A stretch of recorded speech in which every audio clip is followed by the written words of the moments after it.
Hey folks, it's Dr. Gilchrist. I hope you had a wonderful time collecting your data for your psychophysics projects yesterday. I had a fantastic time. I really hope you did too. But because we used the whole class period to collect our data, obviously that means we need to find some time to be able to talk about motion perception because your exam is next Wednesday, and I want to make sure you're prepared. So I thought I'd spend about 15 minutes talking a little bit about motion perception, and we'll continue to talk about this when we're in class on Wednesday. So here's what we are going to cover in this unit. We're going to talk about how the brain handles motion, how we interpret stimuli that are in motion. We're going to talk about eye movements and the role of saccades, and then the development of motion perception from infancy to adulthood. Oop, we're going backwards here. Okay, so we're going to start by talking about how the brain actually handles motion.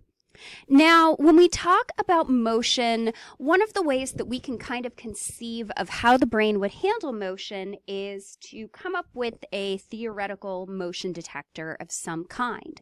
So what sort of things would be needed to be able to detect motion? Well, one very simple definition of being able to perceive motion is noticing that something has changed position over time. So my hand's over here, now it's over here. There it is. Okay, so we clearly have to be able to notice a change in position. So what you need to be able to do is have two adjacent visual receptors that are able to actually track that change. And in addition to being able to notice those adjacent changes in position, there has to be a time delay. Now, why on earth would we need a time delay in this case? Odds are pretty good that moving from one position to the next is going to take some time. This isn't something that happens in rapid fire. So for you to be able to notice motion, there also has to be a brief delay in time as the object moves from one position to the next. So not only do you have to be able to incorporate those adjacent positions, you also have to be able to notice that there is a time change as well. So here's kind of an example that we could originally think of. So here are two different receptive fields. So here the ladybug starts, it is detected by A because that's in that position.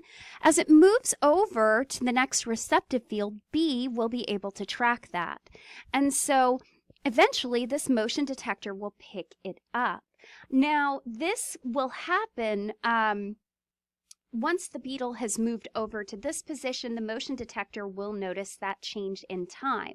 Now, additionally, we want to be able to incorporate that time delay, which you can actually see denoted right here, so we know that we're actually perceiving motion. So not only does there have to be a positional change, there also has to be a time change as well. And so that can then be sent to the motion detector as, hey, motion actually happened. And you could see how this could be incorporated over a larger area. So we have multiple adjacent receptive fields, multiple time delays that are denoted, and then a motion detector that can notice that change in position over time for multiple adjacent areas of space. Now, this motion detector can also explain a phenomenon known as apparent motion. So if you look at this figure of Daffy Duck in particular, you'll probably notice that even though there is not actually any motion going on, it's almost as if you can see it. So let's go ahead and open up to your companion site for the textbook so that we can have an example of apparent motion here. So here is an example. So when you watch a car drive down the street, see a bird fly by, or wave your hand in front of your face, you are experiencing real motion. In order to effectively study motion perception in the laboratory, vision scientists have created a number of types of artificial motion like the apparent motion of the ladybug at left. Many of these alternative forms of motion are demonstrated.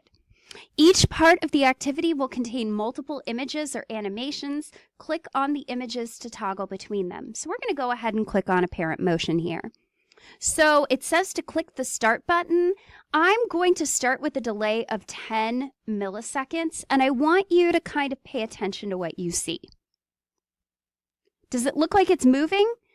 It kind of looks like it's moving, but it also looks a little jittery, like two different things are happening at once. Let's up that delay to 30 milliseconds. It's a little more obvious. Let's go ahead and start where we were at 100. 105 is good enough. Okay, 105 is good enough. Can you notice that apparent motion a lot better? Now, if it's less than 100 milliseconds, you're going to notice that there's a little bit of what is called flicker. So you'll notice this. The effective time is somewhat more complex. At the shortest delay, you'll probably notice the two circles as flickering on and off without any sense of motion, which we saw. When the delay is increased, you may experience what is called phi or phi motion, a perception of motion without intermediate positions. So that's actually what we're getting right here. Let's go ahead and increase that. You can still kind of see the motion a little bit. Let's keep upping it. Still some motion there. So now let's go ahead all the way to almost 500. Yeah, there's still some motion there, but it's not very quick. So at the longest delay, you'll probably lose the sense of motion again and perceive the circles as two separate entities.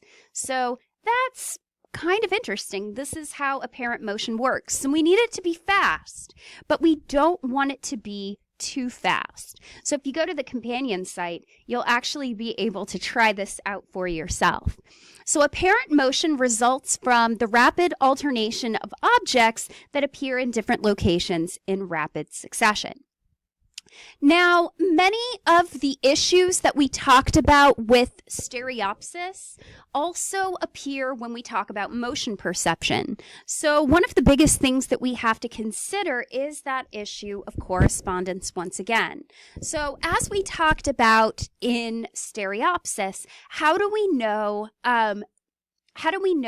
how that image is being made up? How do we know what is corresponding to what? So there are two major problems that continue with motion detection. And the first is that correspondence problem. Which feature in frame 2 corresponds to a feature in frame 1? And we'll talk some more about this in a second. The second issue with motion detection is something called the aperture problem. Aperture is a fancy word for opening. If a moving object is viewed through a small aperture, the direction of motion of a local, not a global, but a local feature is ambiguous. So here is an example of the correspondence problem. So if I see a square move from here down to here. So in particular, let's focus on these three dots right here. So I've kind of highlighted them right here in this image, and then they move. So here are the three items and it moves. So the question becomes, of these three items, where are they moving to? What is corresponding to image 1, frame 1, and what is corresponding to frame 2? It's very difficult for us to tell. Now, the aperture problem is basically when I'm viewing something through a small hole, I'm not going to be able to tell where the motion is going. It could be going diagonal, it could be going up, it could be going to the side. So we're going to look at examples of both of these. Again, you can find these on the companion site. And I think the companion site does a really good job with this. So this is actually not from the companion site. We'll get to that in a minute. This is a case of the barber pole problem. So I'm going to go ahead and show this. And you'll notice it's very, very hard to tell which way the motion is occurring. You're not going to be able to notice it very easily. But here's another example. And this actually is from the companion site, and then we'll go back and we'll look at the correspondence problem as well.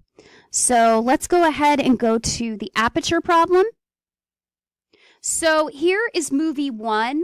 So with no aperture, the square is kind of moving diagonally back and forth. Now, watch movie 2.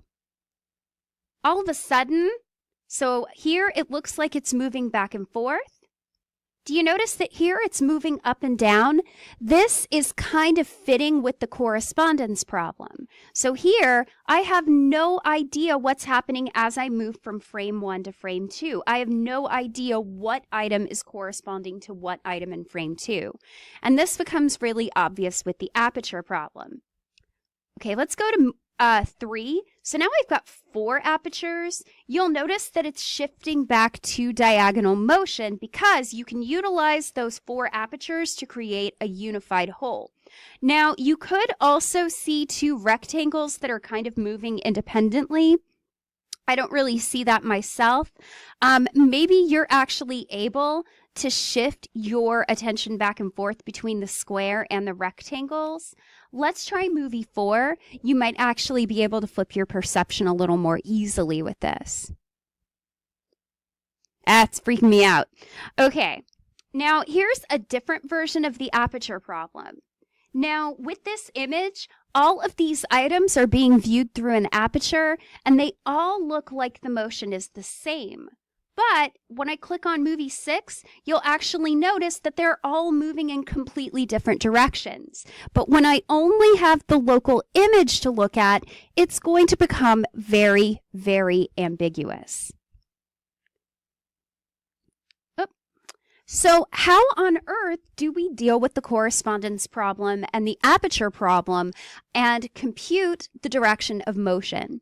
One of the things that's very helpful, as we kind of saw with those 4 different circular openings, we were able to detect the diagonal motion of that large red square again. So what we know is that if you have several local apertures or receptive fields, you can actually get more information about that global motion. And the more that you have, the better off you're going to be, because one aperture is going to be very ambiguous about the motion, but when you have multiple apertures, you're going to get a better idea of what the motion actually is. You're not going to be able to tell it from just one, but if you have more, you're going to be okay. So the motion direction that is matched in all local apertures, and there could be multiple, but we're going to find the one that matches all of the apertures together. That's going to determine the global motion of the object. So going back to what we saw here, here are our 4 apertures. Now there are several different ways that it could go. It could go here, it could go here, it could go here, or here, or here, or here, or here. But you'll notice that the thickest arrow is the one that all of these things have in common. So this is one area where all of the different local feature detectors seem to support an overall downward diagonal shift. And because that's what they all have in common, and that's the strongest weight, we are going to determine that the overall global motion is downward and diagonal. So where in the brain are these located? Well, we first start to see this in the magnocellular layers in the lateral geniculate nucleus of the thalamus. We know this because if you lesion those layers, that actually impairs perception of larger, rapidly moving objects. In addition, we're going to spend a lot of time talking about this area, the middle temporal area, or MT. This is where we find a majority of neurons are selective for motion in a particular direction. We'll talk a little bit more about MT next time. I'm going to go ahead and stop here because we're almost out of time, and we will talk more about motion perception, and I'll give you the study guide for your exam tomorrow. See you then.